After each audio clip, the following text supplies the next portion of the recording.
देवताओं को साथ दिया। देवताओं ने आज बड़े प्रसन्न हो गए, भैया वरदान मांगो। कहा कि प्रभु मैं युद्ध करते करते थक गया हूँ, ऐसी कृपा करो मुझे नींद आ जाए। भगवान ने कहा कि तथास्तु ऐसा ही होगा, जो तुझे सोते सोते जगाएगा तेरे सामने आएगा तो जल के भस्म हो जाएगा।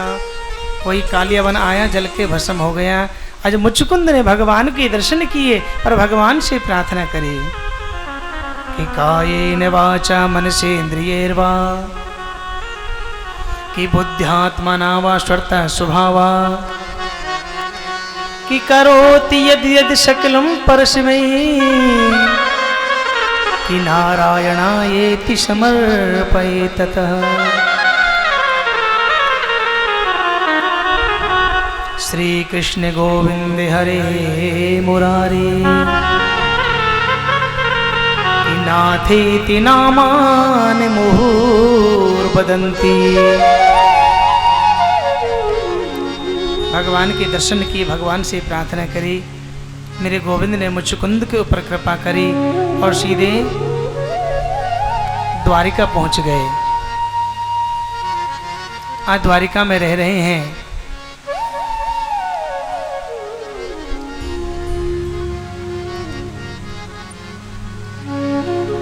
भगवान बड़े दयालु हैं।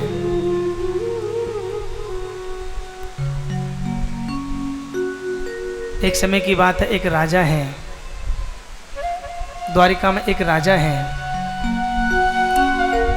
जिनका नाम है नृग। राजा नृग रहो करे हैं और राजा नृग बहुत बड़े दानी हैं। एक दिन राजा ने एक ब्राह्मण को गऊ दान में दी, गऊ दान में दी, लेकिन कपिला गऊ, कपिला गऊ जानते किसे कहते हैं? कपिला गऊ कहते हैं एक बछड़े की माँ हो, दूध दे रही हो और दूध देते देते प्रसव हो जाए, बछड़े को जन्म दे, ऐसी गऊ को कहते हैं कपिला गऊ। जिसके छोटे छोटे सींग हो, इतनी सुंदर गऊ को कहते हैं कपिला गऊ, श्याम वर्ण हो। और देखो भैया, कपिला गऊ का दान करने का 1000 गऊ के बराबर पुण्य मिलता है। राजा नृग ने एक कपिला गऊ एक ब्राह्मण को दान में दे दी। ठाकुर जी की ऐसी कृपा हुई, वो गैया ब्राह्मण के घर से खुल के राजा की गौशाला में आके चली आई। अब राजा ने क्या किया, उसी गऊ को लिया और दूसरे ब्राह्मण को दान में दे दिया। अब पहला ब्राह्मण ढूंढते ढूंढते ढूंढते ढूंढते मरा है, दूसरे ब्राह्मण के घर चला गया। कहा कि भैया गैया मेरी है। कहा कि नहीं नहीं गैया मेरी है। नहीं तुम झूठ बोलते हो, गौ ये राजा नृग ने मुझे दान में दी है। दूसरे ब्राह्मण ने कहा कि मुझे दान में दी है। अब तो दोनों ब्राह्मणों में झगड़ा हो गया। चलो राजा के पास चलो। अब पहले पंडित जी राजा के पास गए, भैया तुमने मुझे गऊ दान में दी है ना? कि हाँ मैंने तुमको गऊ दान में दी है। दूसरे ब्राह्मण ने कहा कि राजा तुम सत्य सत्य बताओ कि तुमने ये गऊ मुझे दान में दी है? कि हाँ भैया मैंने तुमको दान में दी है। पहले पंडित जी से कहा कि भैया मैंने तुमको गाय दान में दी, लेकिन तुम्हारी गाय मेरी गौशाला में आ गई, मैंने दूसरे ब्राह्मण को दान में दे दी। एक काम करो, तुम एक गाय के बदले में 2 गाय ले लो। कहा कि नहीं नहीं मुझे तो मेरी गाय चाहिए। कहा कि भैया एक के बदले में 10 गाय ले लो। कहा कि नहीं मुझे मेरी गाय चाहिए। आज ब्राह्मण ने राजा नृग को श्राप दे दिया, अरे राजन आज ये गाय तुमने मुझे दान में दी है, कल इस पंडित जी को दी है, परसों किसी और को दोगे, फिर किसी और को दोगे। अरे तुम गिरगिट की तरह रंग बदलते हो। जाओ मैं तुम्हें श्राप देता हूं, तुम गिरगिट योनि में चले जाओ। राजा नृग गिरगिट योनि में चले गए। एक समय की बात है, हमारे यदुवंशी श्याम सुंदर और बलराम जी पिंडराक क्षेत्र में चले आए। उनको प्यास लगी। देखो जब प्यास लगी तो पानी कहां से पिए? उन्होंने क्या किया, अपने अपने दुपट्टे लिए, दुपट्टे में गांठ लगाई और एक कुएं में दुपट्टे डाल दिए। जब दुपट्टे को निकाला, उसको निचोड़ा, उसमें जो पानी निकला उससे जलपान किया। ऐसा कर ही रहे थे। भगवान की ऐसी कृपा हुई, उसी कुएं में एक छोटा सा पेड़ है, उसी में एक गिरगिट बैठा हुआ है, इतना मोटा गिरगिट, रंग बदल रहा है। कन्हैया ने क्या किया, कुएं में दुपट्टा डाला और दुपट्टे को गिरगिट ने पकड़ा तो मेरे श्याम सुंदर ने कुएं से बाहर खींच लिया, और जैसे गिरगिट को स्पर्श किया तो उसी समय एक पुरुष प्रकट हो गया। बोलो कृष्ण कन्हैया लाल कि कृष्ण कृष्ण महायोगिन कि नाथ नाथ मुहुर्मुहु। भगवान से प्रार्थना करी। भगवान ने कहा कि भैया तुम कौन हो, सब कुछ बता दिया। मैं एक राजा हूं, एक ब्राह्मण के श्राप के कारण मुझे गिरगिट योनि में जाना पड़ा। हे प्रभु, आज आपके दर्शन से मेरा उद्धार हो गया। देखो भैया, हर मनुष्य को चाहिए दान करना चाहिए। देखो बिना दान के कोई सदगति नहीं है। जो यहाँ भूमि का दान करता है, अगले जन्म में भूमि मिलती है। सोने का दान करता है, वस्त्र का दान करता है, अन्न का दान करता है। हर मनुष्य को दान करना चाहिए। और देखो जो दान नहीं करता है ना, मालूम उसके साथ क्या होता है कि अदत्ते दानाश भवे दरिद्री। दो भाई हैं, एक भाई गरीब है और एक भाई पैसे वाला है। अब गरीब पैसे वाला बनना चाहे कभी नहीं बन सकता। क्यों? क्योंकि उसने दान कोई पुण्य किया ही नहीं है। कि अदत्ते दानाश भवे दरिद्री। देखो जब दान नहीं करोगे तो अगले जन्म में दरिद्री होना पड़ता है, गरीब होना पड़ता है। और देखो जब दरिद्री होगा तो क्या करेगा, वो अच्छा काम थोड़ी करेगा। कि दरिद्र भावश्य करोति पापम। देखो जब दरिद्री होगा तो पाप करेगा, किसी की चोरी करेगा, किसी की जेब काटेगा, मन में बुरे बुरे विचार आएंगे।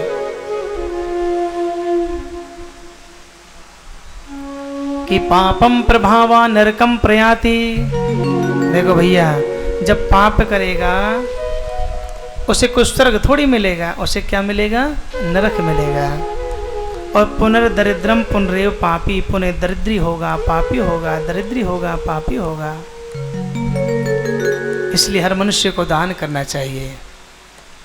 देखो दान के भी कुछ नियम होते हैं। यदि पति और पत्नी की सलाह हो तो दान करना चाहिए, परिवार की सलाह हो तो दान करना चाहिए, बिना सलाह के दान नहीं करना चाहिए, महान दोष लगता है। एक समय की बात है, एक जगह कथा चल रही थी। अब श्रीमती जी कथा सुनने को आती हैं। अब देखो कथा में कोई 100 रुपये चढ़ा रहा है, कोई 500 रुपये चढ़ा रहा है, कोई 50 रुपये चढ़ा रहा है। अब देवी ने सोचा,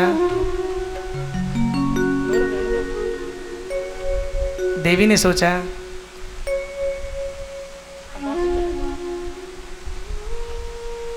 चलो मैं भी आज, मैंने 7 दिन कथा सुनी, मैं भी कुछ दक्षिणा चढ़ा के आऊं। उसने क्या किया, पति देव के जेब में से एक 100 रुपये निकाले और 100 रुपये कथा में चढ़ा के घर को चली गई। अब पति देव ने अपने जेब में 100-100 के 10 नोट रखे। जब जेब में देखा कि हैं ये 100 रुपये कहाँ चले गए। अब पत्नी कथा सुन के घर गई। क्यों? मेरे जेब में 1000 रुपये रखे थे, 100 रुपये कम है, कहाँ चले गए। पत्नी ने कहा क्यों जी, मैं जो ने कथा सुनने को गई, मैं कथा में चढ़ाया ही। अच्छा बड़ी दान बन रही है, खबरदार जो मेरी जेब में हाथ लगाई तो अब मैं देखूंगा तुझे, तो कितनी कथा में जाए, बड़ी दानी बन रही है। अब तो दोनों का घर में झगड़ा हो गया। बिना सलाह के दान भी नहीं करना चाहिए। भगवान भी स्वयं कहते हैं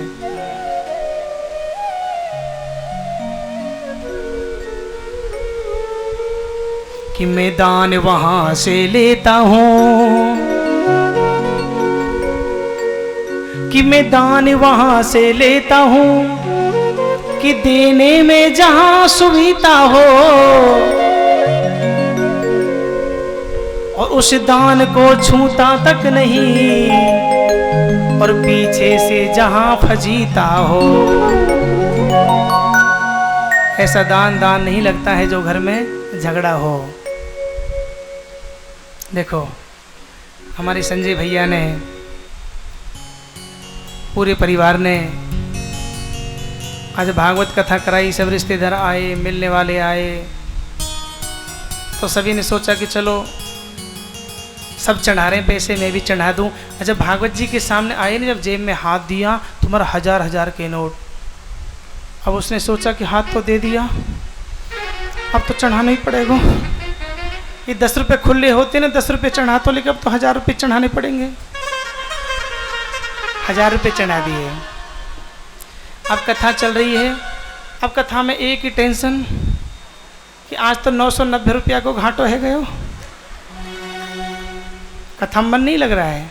दान तो दे दिया, लेकिन मन में दुख है कि दान दिया और दुख माना, कि वो दान नहीं जुर्माना है, और ऐसे धन को क्या ले करके मुझको क्या पाप कमाना है। देखो भैया, दान तो देना चाहिए, लेकिन सुमति से ही देना चाहिए। जहाँ सुमति तहाँ संपत्ति नाना, जहाँ सुमति तहाँ संपत्ति नाना, जहाँ कुमति वहाँ विपत्ति निधाना, जहाँ कुमति तहाँ विपत्ति निधाना। देखो जहाँ सुमति होती है ना, वहाँ ठाकुर जी की पूर्ण कृपा होती है। और जहाँ कुमति होती है, पति और पत्नी हैं, यदि विचारों में भिन्नता है, तो वहाँ ठाकुर जी का आशीर्वाद भी नहीं मिलता। एक विचार होने चाहिए, एक ही सलाह होनी चाहिए, तभी मेरे गोविंद की पूर्ण कृपा होती है। उस घर में सुख शांति होती है। सुमति होनी चाहिए। कृत्येन रूपेण। आज राजस्व यज्ञ हो रहा है। देखो राजस्व यज्ञ में भीष्म पितामह, कुलूकृपाचार्य, द्रोणाचार्य, भीष्म पितामह सभी बैठे हुए हैं।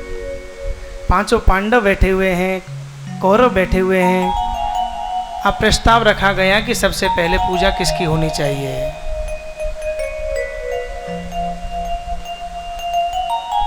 पांडवों ने कहा कि देखो सबसे पहले पूजा तो कृष्ण कन्हैया की होनी चाहिए। युधिष्ठिर भैया ने कहा कि कृष्ण कन्हैया की पूजा होनी चाहिए। वहीं पर शिशुपाल बैठे हुए हैं। शिशुपाल ने कहा कि नहीं नहीं नहीं नहीं, ये ग्वारिया है, गमार है, इसके नहीं, दुर्योधन की पूजा होनी चाहिए। नहीं नहीं, कन्हैया की पूजा होनी चाहिए। आप जानते शिशुपाल कौन है? भगवान कृष्ण की बुआ को छोरा है, इसका नाम है शिशुपाल। जिस समय इसने जन्म लिया था, इसके 3 तो आंख और 4 हाथ थे। तो बुआ जी ने कहा कि ओहो, ये तो राक्षस पैदा हो गया, इसे फेंक दीजिए। आकाशवाणी हुई कि शिशुपाल्या, शिशुपाल्या, शिशु कहते हैं बेटा के लिए, इस बेटे का पालन करो, इस बेटे का पालन करो। जिसकी गोदी में इसकी 1 आंख और 2 हाथ अदर संलोप हो जाएंगे, समझ लेना उसी के हाथ से इसका काल होगा। ध्यान देना। आपके गांव में यदि कोई ऐसा बच्चा पैदा हो जाए जाके 3 आंख हो, 4 हाथ हो, तो सबका मन करेगा चलो देखे तो आए कि कैसे छोरा है। अब तो सब रिश्तेदार आए, संबंधी आए, अड़ोसी पड़ोसी आए, सब ने गोदी में लिया, एक एक करके गोदी में लिया। जब कन्हैया की गोदी में शिशुपाल आया तो उसी समय उसकी 1 आंख और 2 हाथ अदर संलोप हो गए, छुप गए। बुआ ने कहा कि लाला कनुआ, ये भी तेरा भैया है, तू या को मारियो मत। कहा कि बुआ जी एक गलती करेगा माफ कर दूंगा, 10, 20, 50, 100 गलती करेगा माफ कर दूंगा, लेकिन 100 के बाद इसने एक भी गलती करी तो इसे मैं माफ नहीं करूंगा। बुआ जी ने सोचा हो 100 गलती तो बहुत हो, मैं सबसे पहले किसकी पूजा होनी चाहिए? युधिष्ठिर जी ने कहा कन्हैया की। शिशुपाल ने कहा कि नहीं नहीं नहीं, दुर्योधन की होना चाहिए, तो ग्वारिया है, गमार है, गोपीन के घर पे छाछ पे नाच नचा देता, ये ऐसा ये वैसा है। 10 20 50 100 गाली हो गई। उसी समय कन्हैया हो गई, भैया तुम बहुत देर से गाली दे रहे हो, लेकिन एक भी गाली तुमने दी मैं तुम्हें माफ नहीं करूंगा। तो क्या करेगा, तो ग्वारिया है, गमार है, इतना कहा तो मेरे गोविंद ने चक्र सुदर्शन छोड़ दिया और शिशुपाल की गर्दन को काट दिया। उन्हीं के शरीर से एक दिव्य ज्योति निकली जो मेरे गोविंद के चरणों में विलिप्त हो गई। बोलो भक्त वत्सल भगवान की। आज दुर्योधन के मन में पीड़ा हो गई। ध्यान देना, एक आपका स्नेह भाजन हो, एक परम मित्र हो, यदि आपके कारण कोई उसका वध कर देता है तो दिल में कितनी पीड़ा होगी। आज दुर्योधन के मन में पीड़ा हो गई। अब क्रोध आ गया, गुस्सा आया। अब गुस्से के प्रभाव से कोई बाहर जाता है, कोई भीतर जाता है। आपने देखा होगा जब आपके घर में किसी गुस्सा आता है ना, कभी बाहर जाएगा, कभी भीतर आएगा, मैं ऐसा कर दूंगा, मैं ऐसा कर दूंगा, मैं ऐसा कर दूंगा, लाल ताता हो जाता है। ध्यान देना, यदि घर में किसी को गुस्सा आ रहा हो, घर में किसी को गुस्सा आ रहा हो, उसको देख के हंस और जाओ, जय हो। फिर तो जले पे नमक बुरकना है। आज दुर्योधन को गुस्सा आ गया। आज द्रौपदी को हंसी आ गई। किसको हंसी आई? द्रौपदी को। अब तो भीम की, आज तो दुर्योधन के मन में और पीड़ा हो गई। ओहो, आज मैं द्रौपदी को छोड़ूंगा नहीं, द्रौपदी का अपमान करके रहूंगा। इसने मेरा अपमान किया है, मुझे देख कर हंस रही है। अब तो और गुस्सा आ गया, अपनी परछाई को देखकर गिर गया। भीम भैया ने कह दिया कि अंधे का तो अंधा ही होता है। और यहीं से महाभारत शुरू हो गया। आज सभी दुशासन, दुर्योधन, पांचों पांडव बैठे हुए हैं। होली का समय है और देखो होली के समय देवर और भाभी होली खेलो करें। द्रौपदी ने क्या किया, पिचकारी में रंग भरा, अपने 5 पतियों के ऊपर रंग डाला, दुशासन के ऊपर रंग डाला, सभी के ऊपर रंग डाला, लेकिन दुर्योधन के ऊपर रंग नहीं डाला। मन में और पीड़ा हो गई। आज दुर्योधन बहुत उदास है। दुर्योधन के एक मामा हैं जिनका नाम है शकुनी। शकुनी ने कहा कि बेटा तू उदास क्यों है? कहा कि मामा जी आज मेरे मन में बहुत बड़ी पीड़ा है। आज द्रौपदी ने मेरा अपमान किया है। आज मैं द्रौपदी की मांग का सिंदूर उजाड़ के रहूंगा, मैं अपमान करके रहूंगा। दुशासन ने कहा कि भैया एक काम करो, तुम युधिष्ठिर भैया के पास जाओ, उनसे कहो कि भैया हमको बहुत दिन हो गए, हम एक साथ बैठ के कभी कोई खेल ना खेले, आज हम जुआ खेलेंगे। युधिष्ठिर भैया के पास गए कि आज हम भस्म अवतार करेंगे, जुआ खेलेंगे। युधिष्ठिर भैया तैयार हो गए। अब पासा फेंकने लगे। शकुनी मामा जब पासा फेंका, कहा कि दाव लगाओ। युधिष्ठिर भैया ने कहा कि मैं अपने राज्य कोष को दाव पे लगाता हूं। पासा फेंका गया, युधिष्ठिर भैया जीत गए। ध्यान देना, देखो जुआ कौन खेलता है? जो जीत जाता है ना वो जुआ खेलता है। क्यों? जीत तो गया, एक दाव और लगा दूं और जीत जाऊंगा। ये या जो हार जाता है वो जुआ खेलता है, अरे मैं हार तो चुका, एक दाव और लगा दूं, हो ना हो मैं खोई हुई संपत्ति को वापस ले सकता हूं। दाव लगाइए। कहा कि मैं आपने राज्य भवन को, राज्य कोष को और आपके राज्य कोष को दाव पे लगाता हूं। युधिष्ठिर भैया हार गए। और दाव लगाइए। कहा कि मैं अपने राज्य संपत्ति को दाव पे लगाता हूं, हार गए। मैं चारों भैया को दाव पे लगाता हूं, हार गए। युधिष्ठिर भैया ने कहा कि मैं अपने आप को दाव पे लगाता हूं, अपने आप को हार गए।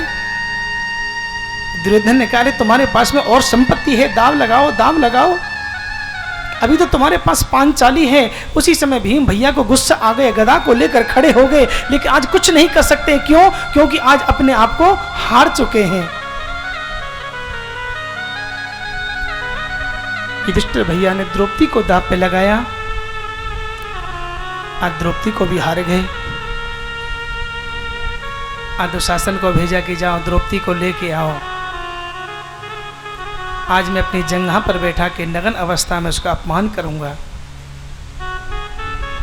दुशासन जब द्रौपदी को ले गए, द्रौपदी को लेके आए, द्रौपदी के मन में आज एक अभिमान है कि मेरे पांच पति हैं, भीष्म पितामह हैं, द्रोणाचार्य हैं, कुल गुरु कृपाचार्य हैं। अरे आज मेरा कोई कुछ बिगाड़ नहीं सकता है।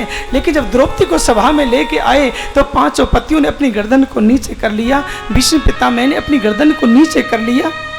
कोई द्रौपदी की तरफ देख भी नहीं रहा है। दुशासन को आज्ञा दी कि इसकी साड़ी उतारो, इसको नग्न करो। आज तो महाराज जब दुशासन साड़ी उतारने लगा, इधर भगवान कृष्ण भोजन करने लगे, रुक्मणी थाली लेके आई। जब भगवान कन्हैया ने, मेरे गोविंद ने एक ग्रास को तोड़ा, जब ग्रास को मुंह में डालने लगे, उसी समय द्रौपदी ने पुकारा, हे कृष्ण, हे रमानाथ, हे कृष्ण। इतना पुकारा तो आज मेरे गोविंद के हाथ से ग्रास गिर गया।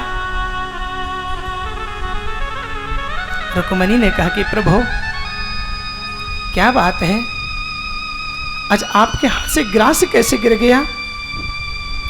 कहा कि रुक्मणी कुछ मत पूछो, कृत्य रूपे नमन पाप स्मरेण विनिश्यति। आज मेरा भक्त जो है संकट में है, आज सब कुछ छोड़ दिया, भोजन को छोड़ दिया और द्रौपदी की लाज बचाने को चले गए। आज दुशासन साड़ी खींच रहा है, लेकिन आज द्रौपदी की साड़ी इतनी अपार चीर बढ़ा दिया, इतना अपार चीर बढ़ा दिया। आज मेरे गोविंद ने आज द्रौपदी के ऊपर कृपा करी। अभी तुम लाज राखे गिरधारी, अब तुम लाज राख गिरधारी, अब तुम लाज राखे गिरधारी, अब तो लाज राख गिरधारी। पांचों पति हैं परम पराक्रम, पांचों पति हैं परम पराक्रम, पांचों पति हैं परम पराक्रम, पांचों पति हैं परम पराक्रम। छल शोबाजी हारी, छल शोबाजी हारी, अब तुम लाज राख गिरधारी, अब तो लाज रखो गिरधारी।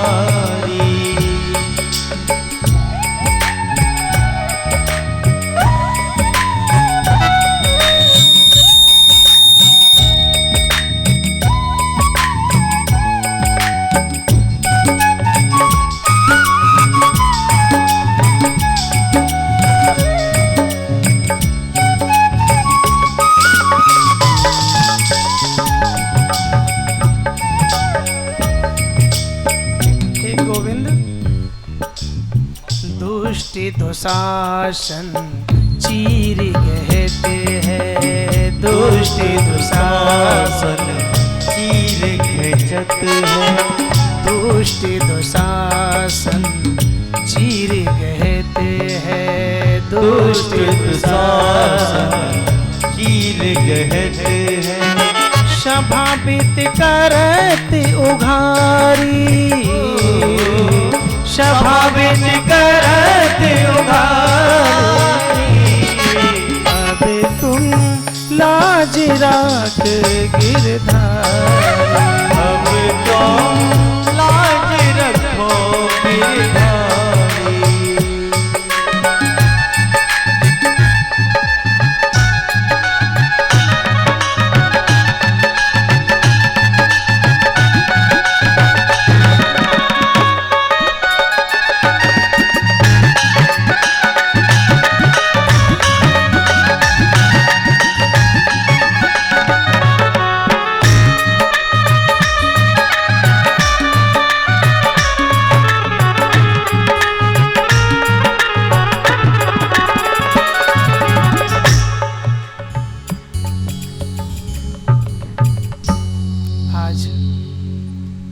गोविंद ने इतना अपार चीर बढ़ा दिया, अब द्रौपदी की लाज बचाई।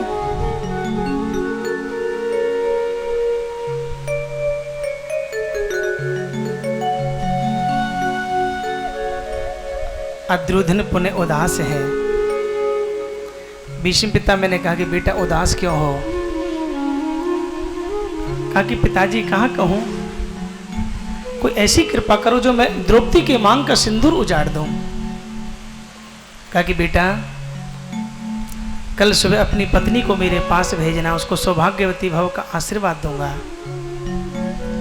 दुर्योधन की पत्नी का नाम है भानुमति। कन्हैया को मालूम पड़ा है, आज कन्हैया ने द्रौपदी को सुबह 4 बजे जगाया। ध्यान देना, प्रातःकाल 4 बजे जगाया। द्रौपदी, जब द्रौपदी ने कन्हैया को देखा कि प्रभु अब ब्रह्ममुहूर्त में यहाँ कैसे, कहा कि द्रौपदी ये मत पूछो कि मैं कैसे आयु, तुम खड़ी हो जाओ। आज द्रौपदी को लेकर भीष्म पितामह के पास ले गए।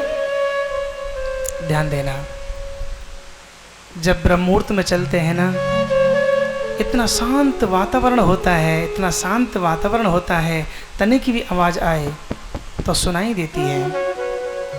द्रौपदी ने अपनी चप्पल पहन रखी है, चप्पलों की आवाज आ रही है। कन्हैया ने कहा कि द्रौपदी अपनी चरण पादुकाएं उतार दो, अपनी चप्पल उतार दो। कन्हैया ने क्या किया, द्रौपदी की चप्पल को लिया और बगल में लगा लिया। कहा कि द्रौपदी जाओ, सामने भीष्म पितामह सो रहे हैं, उनको प्रणाम करना, यदि नहीं जगे तो चूड़ियों की गड़गड़ाहट कर देना, आपको सौभाग्यवती भव का आशीर्वाद देंगे। सब कुछ बता दिया। और जब द्रौपदी ने प्रणाम किया, भीष्म पितामह ने कहा कि बेटी सौभाग्यवती भव। अब तो द्रौपदी ने कहा कि पिताजी आज तुम भानुमति को सौभाग्यवती भव का आशीर्वाद दे रहे हैं और मुझे भी सौभाग्यवती भव का आशीर्वाद दे रहे हैं। तो भीष्म पितामह ने द्रौपदी को देखा कि द्रौपदी तुम कैसे, सब कुछ समझ गए, हो ना हो कन्हैया आए होंगे। बाहर गए तो देखा मेरे श्याम सुंदर को देखा। भगवान तो बहुत दयालु हैं, अपनी भक्तों की रक्षा के लिए, अपने भक्तों के लिए चरण पादुकाएं भी उठा लेते हैं। भगवान स्वयं कहते हैं अहम भक्त पराधीनो हा स्वतंत्र बद्धजा। मैं तो भक्तों के अधीन हूँ, जहाँ भाव है वहीं भगवान है। एक समय की बात है, प्रेम से कहेंगे हरि बोल, हरि बोल, हरि बोल, हरि बोल। एक जगह की बात, कथा चल रही थी। अब कथा में एक पति और पत्नी थे। अब पत्नी तो नित्य प्रति कथा सुनने जाती है, अब पति देव का ऐसा स्वभाव, कभी कथा सुनने नहीं जाते। 2 दिन हो गए, 4 दिन हो गए। अब पति देव एक दिन अपने ऑफिस से अपने टाइम से घर आ गए, देखा तो घर में ताला लगा हुआ है। पति देव ने सोचा पति ना जाने कहाँ चली गई। दोपहर के 2 बज गए, 4 बज गए, 5 बज गए। अब दरवाजे पर बैठ गए, दरवाजे पे बैठे बैठे मेरा भूखे प्यासे बैठे, शाम को 6 बज गए। जब 6 बजे पत्नी गई प्रसाद लेकर, कहा कहाँ गई तू? कहा कि कथा चल रही है, राजा मैरिज पैलेस में कथा चल रही है, मैं कथा सुनने को गई। अच्छा, मुझे 4 घंटे हो गए बैठे बैठे यहाँ पे, बड़ी भक्तानी बन रही है। खबरदार जो आज के बाद कथा सुनने जाए, मैं देखता हूँ तू कैसे कथा सुने, कल से मैं ऑफिस ही ना जाऊंगा मैं। अब पति देव ऑफिस नहीं गए। 12 बज गए, 1 बज गए, 2 बज गए। अब पत्नी का मन कर रहा कथा सुनने का। अब पत्नी का क्यों जी, एक बात कहूं, जब पत्नी को अपने पति से कोई मतलब होता है ना, हमारा बड़ी मीठी मीठी बोले हैं। कहा कि एक बात कहूं? हाँ कहो, क्या बात है? कहा कि देखो कथा में बहुत आनंद आ रहा है, कथा में बहुत रस बरस रहा है, बड़ा मीठा रस बरस रहा है। देखो आपको विश्वास नहीं है ना, तो मेरे संग चल के तो देखो। जब पत्नी ने बार बार कहा, चलो ठीक, कोई बात नहीं, चलो चल देते हैं। पति देव तैयार हो गए, पति और पत्नी कथा में आ गए। अब पति देव ने सोचा, चारों तरफ खंबे को देखा कि खंबा कहाँ पे है। अब खम्भे के सहारा लगा के बैठ गए। कहा कि मुझे नींद आएगी तो सो तो जाऊंगा। अब खम्भे के सहारा लगा के सो गए। भागवत कथा चल रही है। देखो ठाकुर जी की ऐसी कृपा हुई, उसी समय स्वान भगवान आ गए। जानते स्वान को? स्वान कुत्ता। अब पति देव को नींद आ गई, सो रहे थे, मुंह खुला हुआ है। और स्वान भगवान ने क्या किया, उनके मुंह में लघु शंका कर दी। पंडित जी ने जयकारा लगाया, बोलो बांकी बिहारी लाल की। अब सबकी आंखें खुली। अब आंखें खुलने के बाद आरती हो गई, प्रसाद लिया और प्रसाद लेके घर जा रहे थे। अब पति और पत्नी दोनों जा रहे। क्यों जी? मैंने कहा था ना कथा में कितना रस बरसता है, कितना मीठा रस बरसता है, कितना आनंद आता है। पति देव ने कहा कि हाँ देवी, रस तो बरसा लेकिन खारा बरसा। ले महाराज, जाकी रही भावना जैसी, जाकी रही भावना जैसी, प्रभु मूरत देखी तिन तैसी, प्रभु मूरत देखी तिन तैसी। श्री राम जय राम जय जय राम, श्री राम जय राम जय जय राम।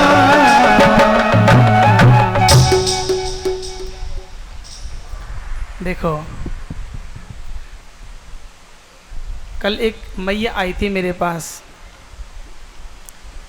कहा कि पंडित जी तुमसे एक बात कहूँ। मैं कहूँ मैया क्या बात है? कहा कि तुम कथा तो बहुत अच्छी करते हो, गाते भी बहुत अच्छे हो, बोलती भी बहुत अच्छे हो, लेकिन तुम्हारी कथा में एक कमी है। मैंने कहा कि भैया क्या कमी हो गई? कि मैया कोई बात नहीं, जो कमी है उसे बताइए, सुधार करेंगे। अब मैं मन ही मन डर रहा था। मैं पता ने कहा कि जो ऐसे कहता है ना, कहा कि एक बात कहूँ तुम्हें बुरा ना लगे, तुम्हारा बुरी बात कहेगा, वो अच्छी थोड़ी कहेगा। कहा कि मैंने मैया कहा बात है? कहा कि तुम्हारी कथा तो बहुत अच्छी है, लेकिन तुम्हारी कथा में ना चप्पल चोरी ज़्यादा हो। मैंने कहा कि मैया कोई बात नहीं, तुम मेरी चप्पल पहन जाओ। नहीं नहीं नहीं नहीं नहीं, मैं इसलिए कहने नहीं आई, आपकी लेके जाऊंगी, लेकिन मैं कल नई चप्पल पहन के आई थी, मेरी चप्पल चोरी हो गई। देखो भैया, कथा में तो सभी के अलग अलग भाव होते हैं ना। कोई कथा में इसलिए आता है कि चलो पंडित जी कैसी कथा सुना रहे हैं, कछु जाने कि ना जाने वैसी दुनिया पागल बना रहे हैं। और कोई इसलिए आता है कि चलो जो संगीत के प्रेमी होते संगीत को सुनने आते हैं। कोई इसलिए आता है, कहा कि देखो मंदी चल रही है, दुकान पे काम ना है, चलो कथा में चलते, कम से कम खाने को बर्फी तो मिल रही है, व्यंजन तो मिल रहे हैं, चलो प्रसाद ही मिल जाएगा। अब कोई इसलिए आता है कि चलो मेरी चप्पल घिस गई। और कथा में जब श्रोता आते हैं ना, नई नई चप्पल पहन के आए, चलो एक चप्पल ही चुरा लो। जो चप्पल चोरी करता है ना, कथा में बैठा लेके ध्यान कहाँ उसका, कौन सी चप्पल बढ़िया है। जब कथा पूरी हुई, चप्पल उठाई, मारा, उसका वही प्रसाद है, चल दिया।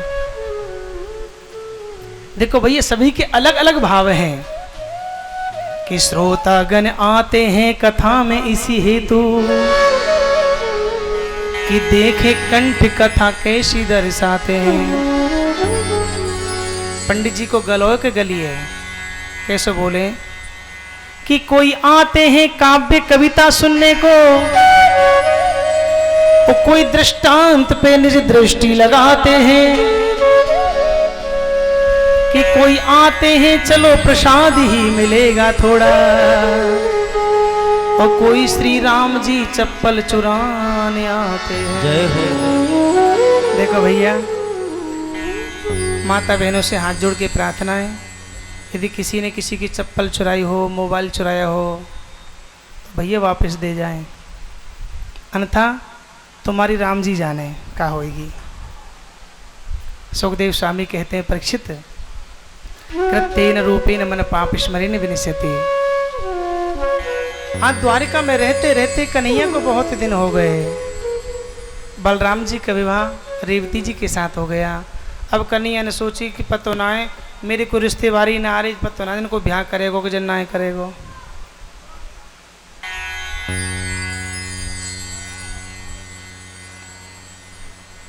एक राजा है जिनका नाम है भीष्मक।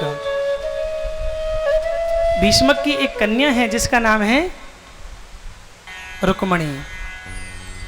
उसके 5 बेटा हैं, रुक्माली, रुक्मेश, रुक्माहु, रुक्मी, रुक्मन्यु।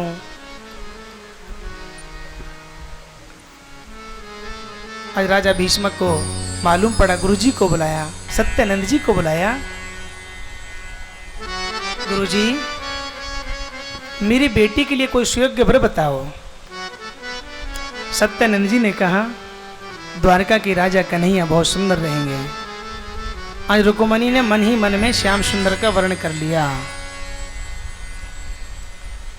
लेकिन रुक्माली चाहता है अपनी बहन का विवाह किसके साथ?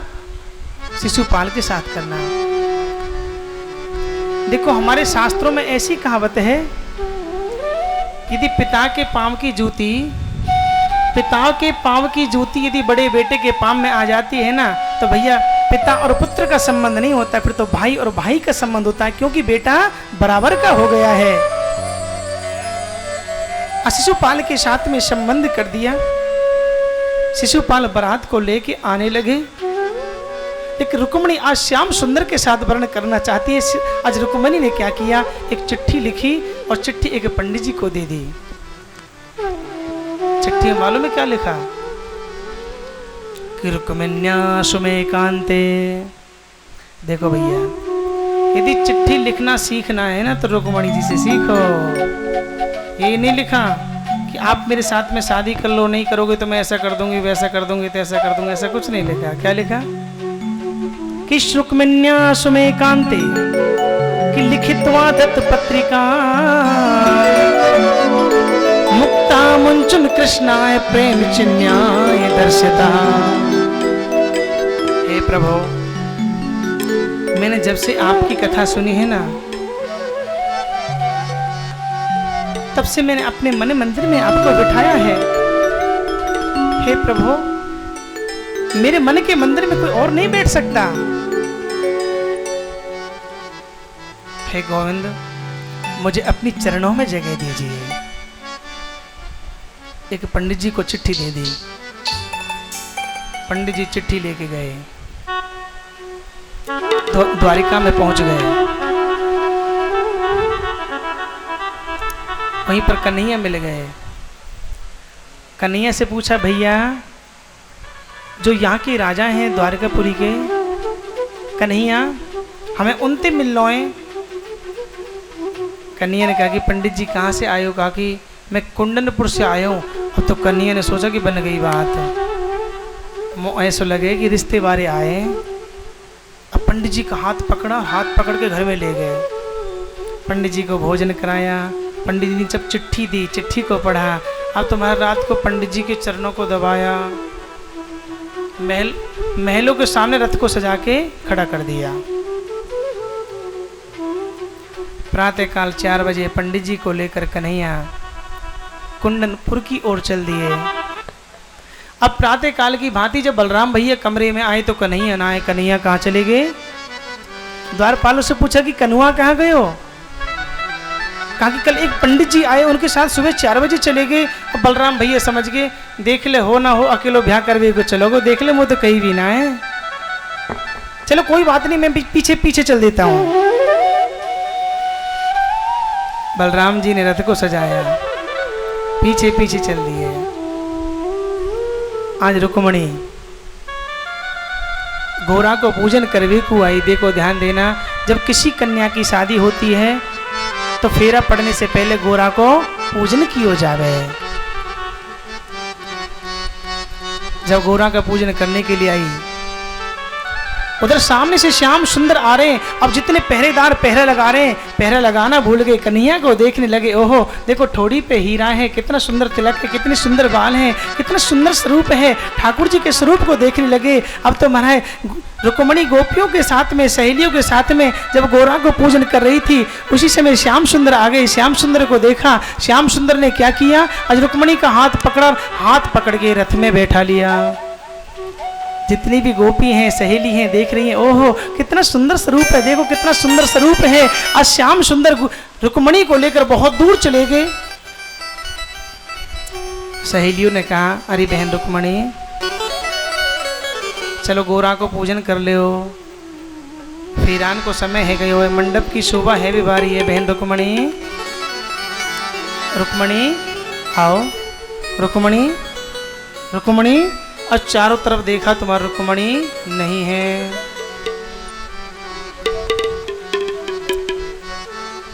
अब तो महाराज पूरे कुंडनपुर में हल्ला मच गया कि ले गयो, ले गयो, ले गयो, ले गयो, ले गयो, ले गयो। उसी समय रुक्माली आया, ए क्या बात है, क्या ले गया? कहा कि पता ना है कहाँ ले गो। सब पीछे हल्ला मचा रहे, ले गो, ले गो, ले गो। हमने भी कह दी कि ले गो, ले गो, ले गो। अरे कुछ तो ले गया होगा। कहा कि तेरी बहन को भगा के ले गो। अच्छा हाँ, तो रुक्माली ने प्रतिज्ञा करी कि भुजा उठाए करूं प्रतिज्ञा और कुंडनपुर नहीं आऊं, और कृष्ण मार समारग में मैं रुक्मणी वापस लाऊं।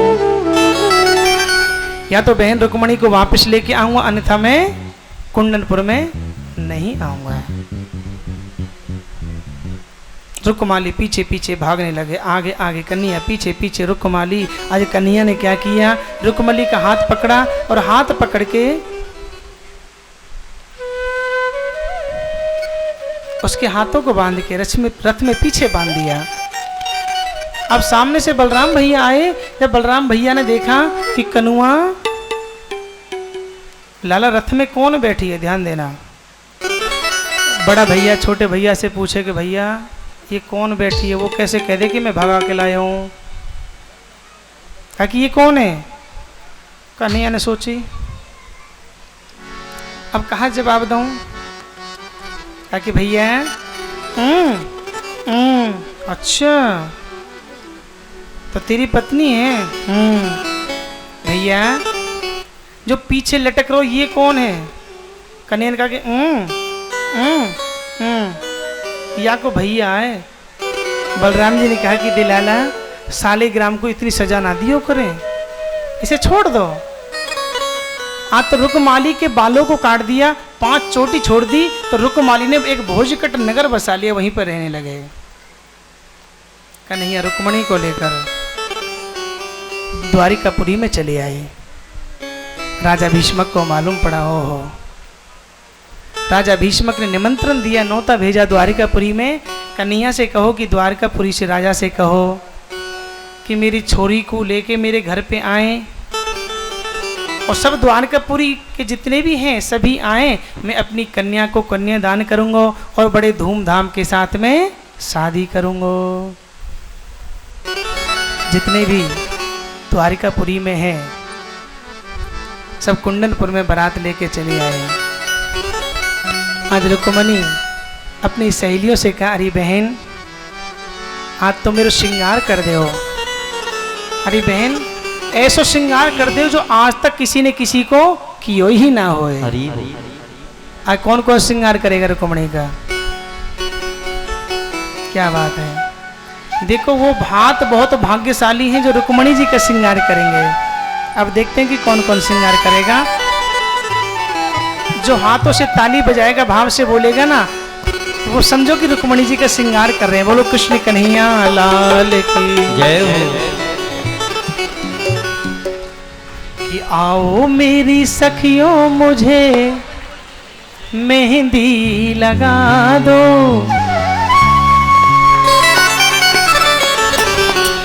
और मेहंदी लगा दो मुझे महावर लगा दो,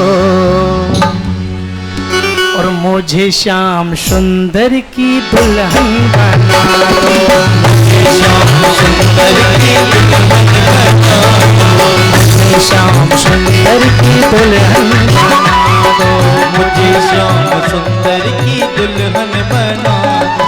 आओ मेरी सखियों मुझे मेहंदी लगा दो, आओ मेरी सखियों मुझे मेहंदी लगा दो, मेहंदी लगा दो मुझे महावर लगा दो, मेहंदी लगा दो मुझे महावर लगा दो, मुझे श्याम सुंदर की दुल्हन बना दो, मुझे श्याम सुंदर की दुल्हन बना दो। दीवानी दीवानी दीवानी दीवानी दीवानी दीवानी दीवानी दीवानी दीवानी दीवानी दीवानी दीवानी दीवानी मुझे अपनी ही वो मुझे अपनी ही वो मुझे अपनी ही दुल्हन बना दे, शाम तेरी दीवानी बनूंगी, मुझे अपनी ही दुल्हन बना ले, शाम तेरी दीवानी बनूंगी।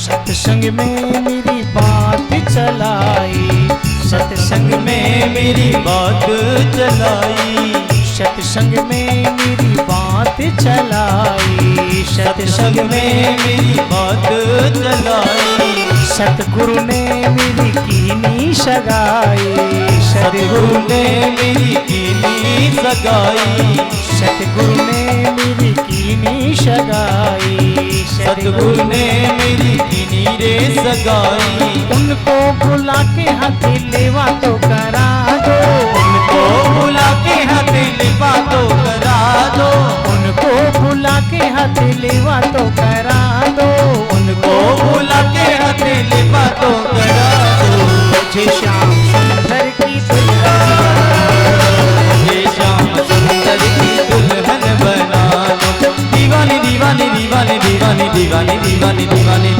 दीवानी दीवानी दीवानी दीवानी दीवानी दीवानी मुझे अपनी ही ओ मुझे अपनी ही ओ मुझे अपनी ही दुल्हन बना ले, शाम तेरी दीवानी बनूंगी, मुझे अपनी ही दुल्हन बना ले, शाम तेरी दीवानी बनूंगी।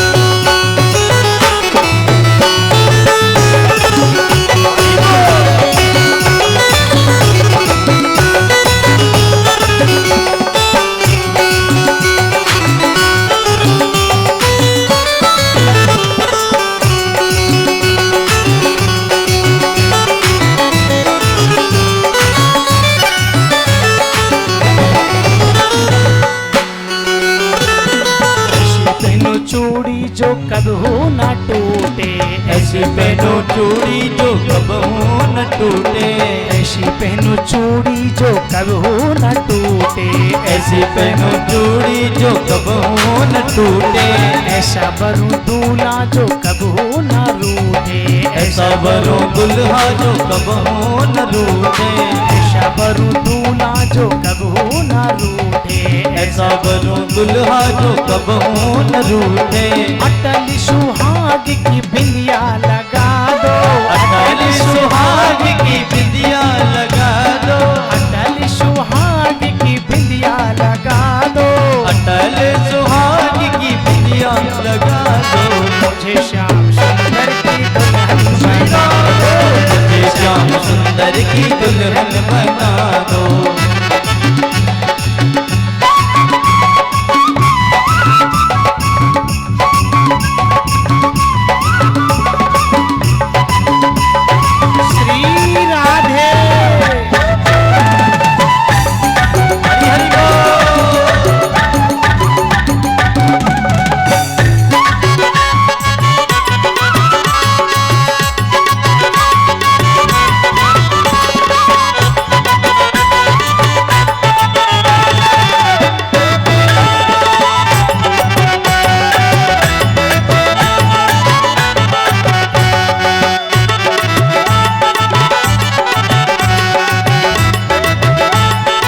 चुनरी जो रंग नाही छूटे, ऐसी ओढ़ो चुनरी जो रंग नाही छूटे, ऐसी ओढ़ो चुनरी जो रंग नाही छूटे, ऐसी ओढ़ो चुनरी जो रंग नाही छूटे।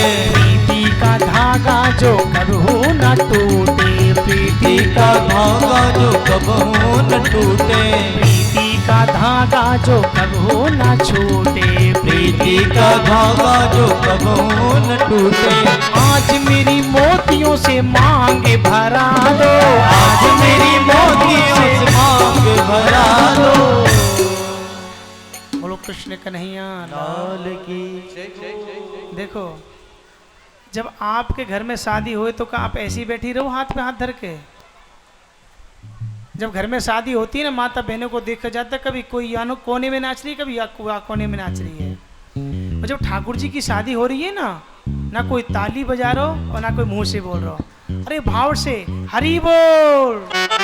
मुझे श्याम सुंदर की दुल्हन बना दो, मुझे श्याम सुंदर की दुल्हन बना दो, मुझे श्याम सुंदर की दुल्हन बना दो, मुझे श्याम सुंदर की दुल्हन बना दो। दीवानी दीवानी दीवानी दीवानी दीवानी दीवानी दीवानी दीवानी दीवानी दीवानी दीवानी दीवानी दीवानी दीवानी। मुझे अपनी ओ मुझे अपनी ओ मुझे अपनी दुल्हन बना ले, श्याम तेरी दीवानी बनूंगी। मुझे अपनी दुल्हन बना ले, श्याम तेरी दीवानी बनूंगी।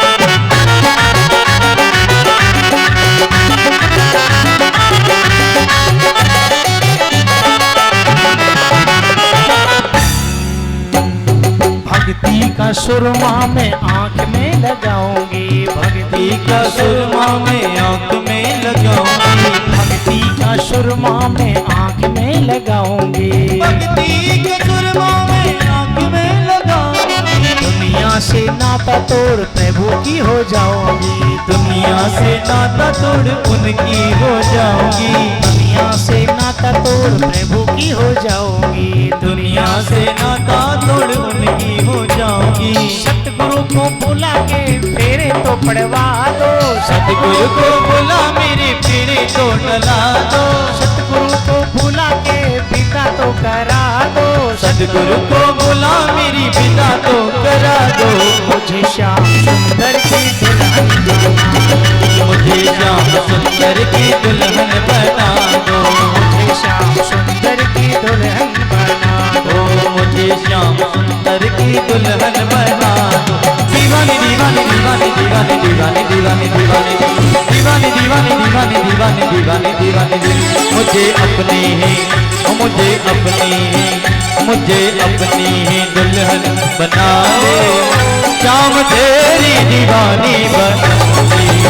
मुझे अपनी ही दुल्हन बना ले, श्याम तेरी दीवानी बनूंगी। मुझे अपनी ही दुल्हन बना ले, श्याम तेरी दीवानी बनूंगी। मुझे अपनी ही दुल्हन बना ले, श्याम तेरी दीवानी बनूंगी। मुझे अपनी ही दुल्हन बना ले, श्याम तेरी दीवानी बनूंगी। मुझे अपनी ही दुल्हन बना ले, श्याम तेरी दीवानी बनूंगी। अपनी ही दुल्हन बना ले, श्याम तेरी दीवानी बनूंगी। श्याम तेरी दीवानी बनूंगी, श्याम तेरी दीवानी बनूंगी। चाहे कोई खड़ा नहीं होगा।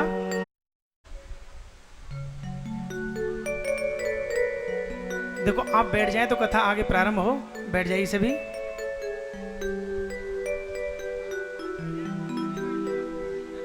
माता जी बैठ जाइए, बैठ जाइए सभी, बैठ जाइए।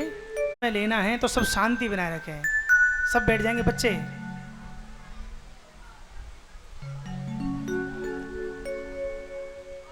बोलो कृष्ण कन्हैया लाल की। जय हो। देखो जब शादी होती है, ध्यान देना,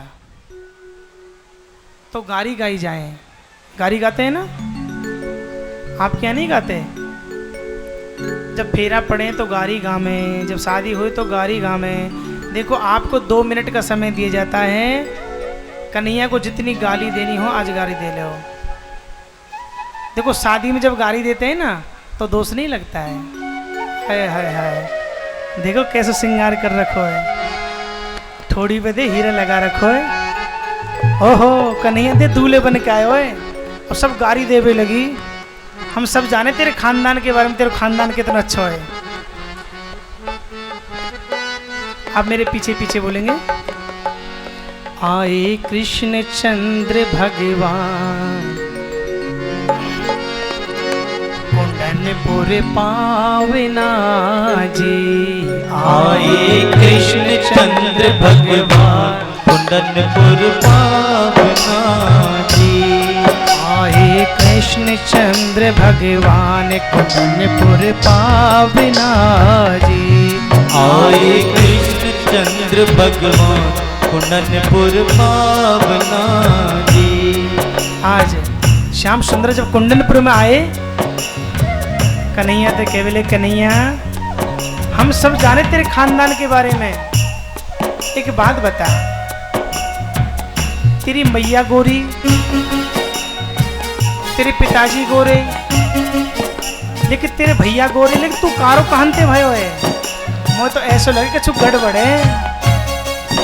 तेरे गोरे पिता और माता, गोरे बलदाऊ भ्राता। गोरे पिता और माता, गोरे बलदाऊ भ्राता। तेरे गोरे पिता और माता, गोरे बलदाऊ भ्राता। गोरे पिता और माता, गोरे बलदाऊ भ्राता। देखो मोह तो ऐसा लगे कि तेरी मैया ने कोई और करो होए,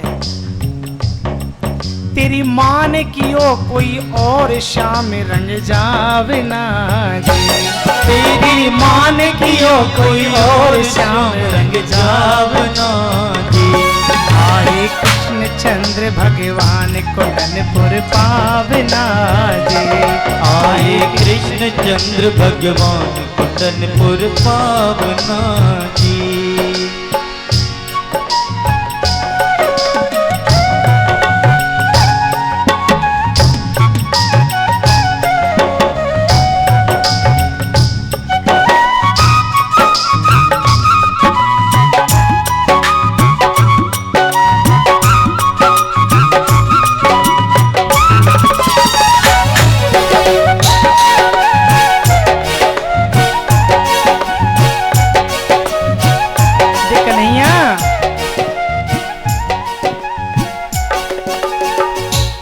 बुआ के बारे में जाने, तेरी बुआ कितनी अच्छी। अब तो सुन ले तेरी बुआ के बारे में। अरे तेरी बुआ के तो कुआरे पने में छोरा है गयो। तेरी कुंती भुआ नारी, वह कि सूरज के संग यारी। तेरी कुंती भुआ नारी, वह कि सूरज के संग यारी। तेरी कुंती भुआ नारी, वह कि सूरज के संग यारी। तेरी कुंती भुआ नारी, वह कि सूरज के संग यारी। वो तो जायो करने हजारी, रंग मचावे ना जी। वो तो जायो करने हजारी, रंग मचावना जी। आए कृष्ण चंद्र भगवान कुंडनपुर पावना जी। आए कृष्ण चंद्र भगवान कुंडनपुर पावना जी।